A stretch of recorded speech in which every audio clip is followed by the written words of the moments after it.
চলুন আজকে দেখে নেওয়া যাক আমরা খুব সহজেই একটি ফটো ম্যানিপুলেশন কিভাবে করতে পারি।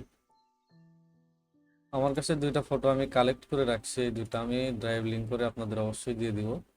আপনারাও এই দুইটা দিয়ে চেষ্টা করে দেখবেন। ফটো দুইটা আমি আমার ডকুমেন্টে নিয়ে যাব।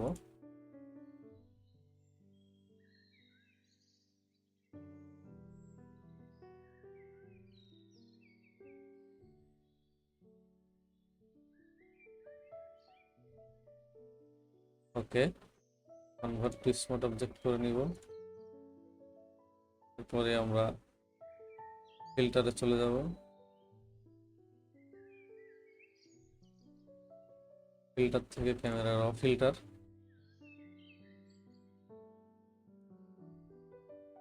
ডিটেল থেকে আমরা এই চেঞ্জগুলো করে দিব। আপনারা চাইলে সেম এইভাবে করতে পারেন। বেসিক থেকে সামান্য কিছু চেঞ্জ করব। শ্যাডোটা দিয়ে দিব।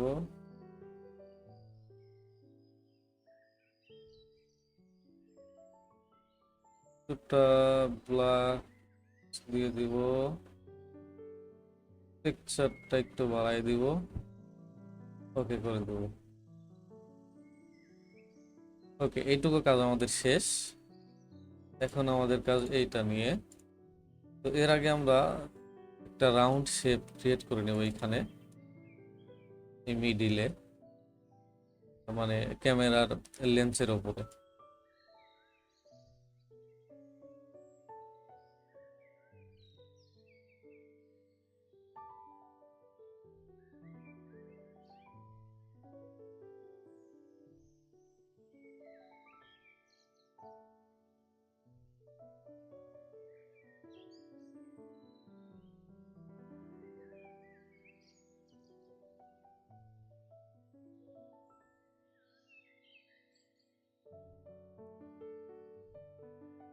ওকে, এখন আমরা এটার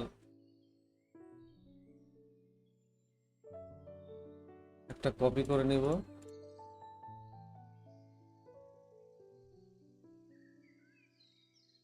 দুটাকেই আলাদাভাবে কনভার্ট টু স্মার্ট অবজেক্ট করে নিব। একটা লেয়ার রাউন্ড শেপের নিচে দিয়ে দিব।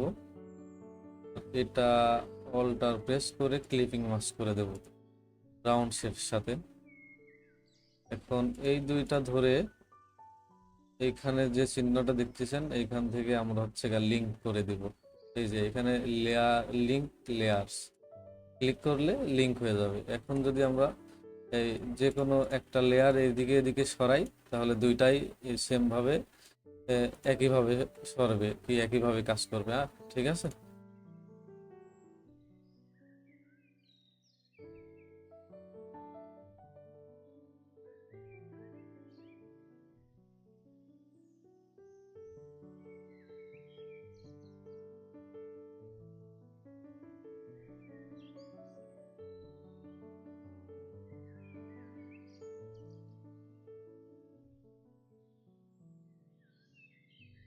এটাকে অল্টার প্রেস করে মাস্ক করে নেব। এখন আমরা ব্রাশ টুল দিয়ে বাকি কাজটুকু সারবো। ব্রাশ টুল সিলেক্ট করে এটা অপাসিটি 80 করে নিব। এখান থেকে ফরগ্রাউন্ড কালার হোয়াইট করে নেব, ব্যাকগ্রাউন্ড ব্ল্যাক করে নিব। এখন যদি আমি এইগুলাকে মাস্কিং করি, যত সুন্দরভাবে করা যায় আপনারাও ট্রাই করবেন সময় দিয়ে। যত সুন্দরভাবে করতে পারবেন তত সুন্দর, দেখতে সুন্দর হবে।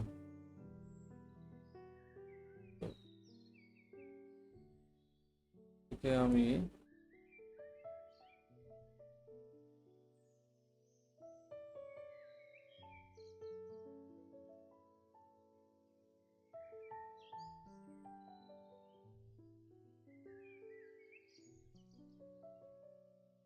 আচ্ছা,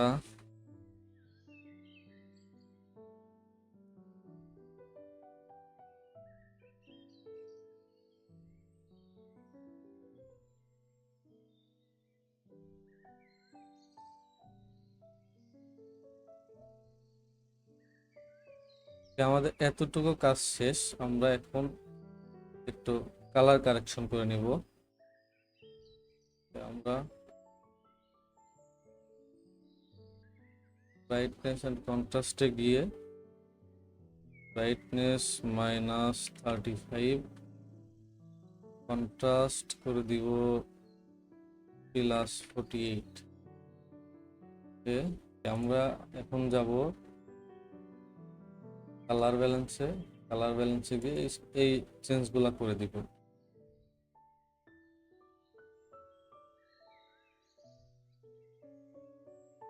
8, 12, 40